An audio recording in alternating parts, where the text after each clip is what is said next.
Hello everybody and welcome to another episode of the IPL Dishout with Atul Wassan.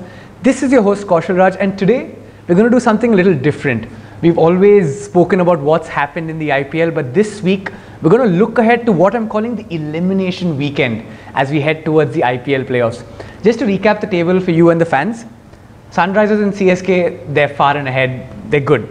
Delhi are out of the picture, but there are 4 teams in the mix for just 2 spots: KKR, Mumbai, RCB, Rajasthan and Kings.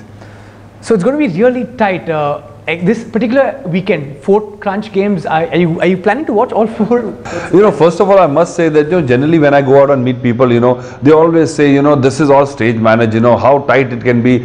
Why can't the 4 teams be clear earlier on? And this is chaos theory. I never imagined it could be this tight, and that means that some teams have been really erratic. Good teams on paper, Mumbai Indians, RCB, you expect them to win, but suddenly they lose matches, and Mumbai Indians I thought was out of it. Now suddenly they've been thrown a olive branch, by Kings 11 the other day, I think, and that's made them realize. And then people say, the big teams somehow they, the IPL manages to make them reach, and nothing like that. You cannot stage manage this quality of cricket, first of all, to placate people who think that. But I think this has been amazing, and I think this is what people like, the uncertainty of it. If I find that one team is too good and too far ahead of everybody, then the thrill goes out. And now knowing that a big team might lose and an outsider might win adds to the charm of IPL. Right. So I think coming to this weekend is going to be like a holiday weekend. Just stick to your TV, get a lot of popcorns and sit and watch. Exactly. So now let's just break down the weekend. Let's go game by game. First up at 4 PM on Saturday, we'll have Rajasthan versus RCB at Jaipur. Now Rajasthan are missing out on a couple of key players and Bangalore are coming in on momentum. So do you pip Bangalore in this encounter? No, I think it's still even Stevens. The big worry for Rajasthan is that they will be losing Butler and Stokes, because they are going back and doing national duty. But Stokes not as much, because he's been a big flop, and that has been shocking for me. That incident in that pub has somewhat hit his game or confidence. And on the other hand, Butler, he's been superb, and I think that is the big loss. They will have to think about how they will, because Ajinkya Rahane has been a shadow of himself as well. So how do you come over that? You come over that because the conditions for RCB are not conducive in Jaipur. They will find it fish out of water. Because they love playing on hard, bouncy tracks. AB de Villiers' game, Virat's game is based on that. So somehow, if Rajasthan can leverage this advantage, it will be a close game. But as you say, losing Butler and Stokes, Royal Challengers Bangalore on an upswing will be hard to beat. What's really tough for Rajasthan is even if they do overcome the odds and beat RCB, their run rate's pretty bad. So a tough time for Rajasthan. Well, run rate, let's forget about the run rate. Cross the bridge when you come to it. You win the game and think about run rate. You can't be thinking about run rate. You're struggling to win the matches, You can't be saying, I'm going to win this game with so much margin, so my run rate goes up. Then you're surely going to lose. First ensure a victory and then leave things to God. The next game is really enticing on paper. It's the Sunrisers hosting the Kolkata Knight Riders. Luckily for KKR, they have the points on the board. They're on 14. So even with a loss, they could possibly go through. But the Sunrisers, after yesterday's game against RCB, they're going after everything. They're not stopping. They want to win every game. Well, I think they're assured. So I think somehow you can get a bit complacent. You feel that, let me not, law of averages catch up with me. Let me lose here and there because I'll, save the best.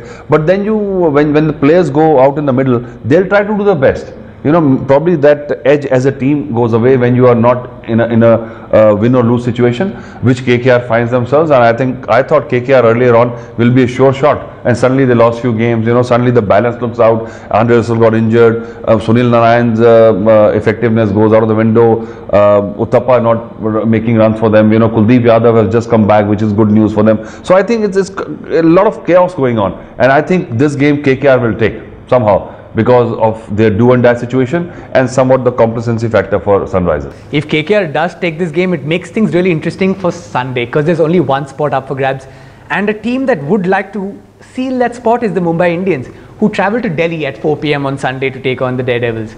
So do you see Delhi leaving their fans with one good victory, or Mumbai just with all their experience, big match players just walking into Kotla and taking this game away?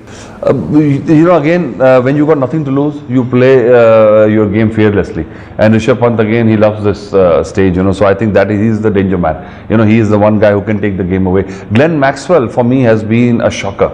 You know, where he's somebody who's got the kind of game, and the kind of faith Ricky Ponting has shown on him is amazing. I would have benched him long time ago, but he keeps on playing him because of the Australian connection, because probably he feels that he's a good player. He might just come off. So I think if I was Mumbai Indians, I would watch out for Glenn Maxwell and Rishabh Pant.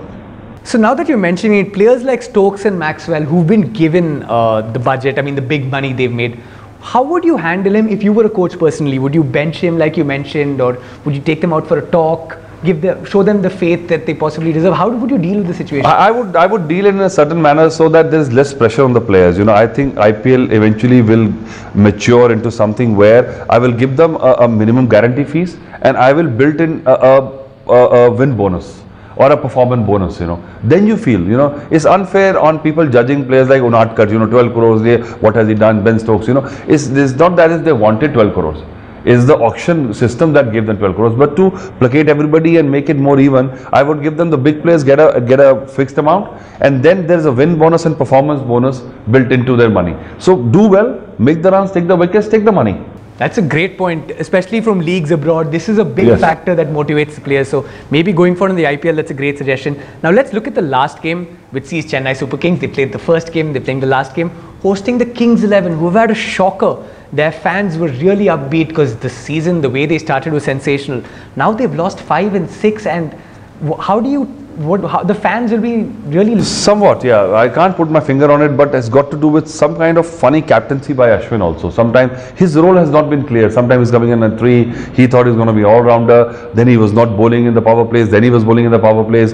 He was not sure of bowling, you know. So I thought, you know, there was no uniformity to their approach to the season. The batting also, Chris Gayle not playing games, benched, Yuvraj coming back, you know, Akshar Patel going ahead of Yuvraj Singh. So it's, you know, this is what happens, you know, when you throw normal cricket out of the window, things happen, they don't go your way. How much would it have to do with the spat we discussed about last time between Preeti and Sehwag? Because after that, the team has been in more chaos. There's a lack of leadership on the field, and...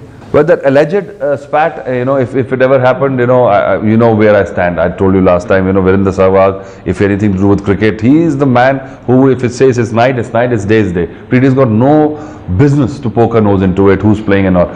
He's been given a job. If he doesn't do his job, you can sack him next year.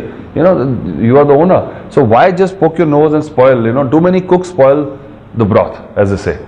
All things aside, do you think there's one last game for Gayle and KL to stand up and take the win for Punjab? Well, Rahul is due for a failure. You know, that's the worry for me. You know, law of averages always catches up in cricket. You know, but the way his batting is beautiful. You know, the way his poise. I think he's one of the finest players coming out of Indian stables. Just to watch also. I mean, Virat Kohli, you know, wows you, and AB de Villiers wows you. But this season, I think KL Rahul has been the man for me.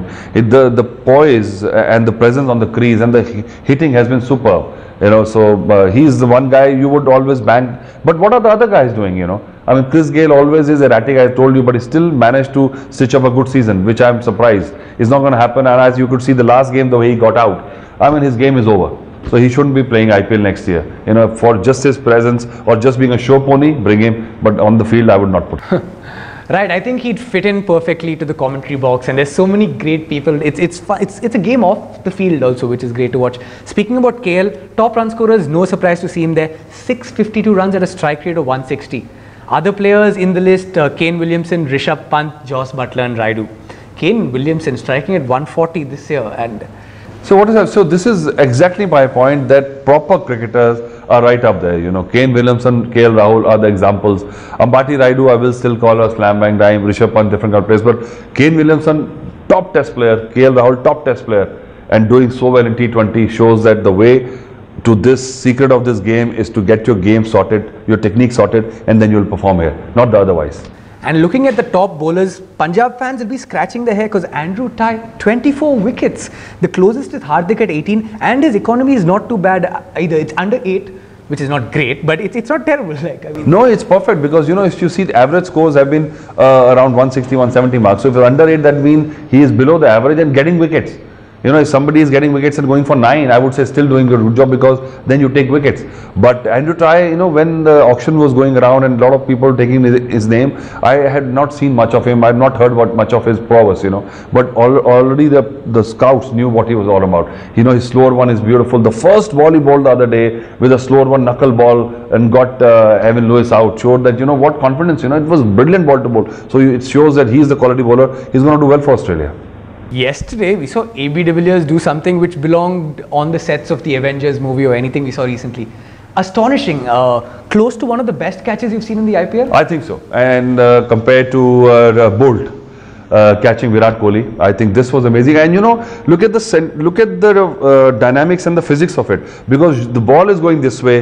If you catch the ball, the momentum is going to take you away. So he goes this way and jumps back mid-air. So he changes body weight mid-air. You know, and how many people can do that? It was against the law of physics. And he's 34. Yeah. So, you know, these guys make it special, you know. So this is what it is. And our final segment, as always, we're putting Atul Wassan on the spot. We want you to pick 2 teams who are going to join Chennai and Kings 11 in the playoffs. I think it's going to be Knight Riders and Mumbai Indians. Knight Riders and Mumbai Indians. It'll be a great contest if that happens, because it will be in Kolkata, the 3rd and 4th place. It's been a pleasure interacting with you and getting all your views through the course of the IPL and today especially. And we'll be back very shortly. Thank you for tuning in.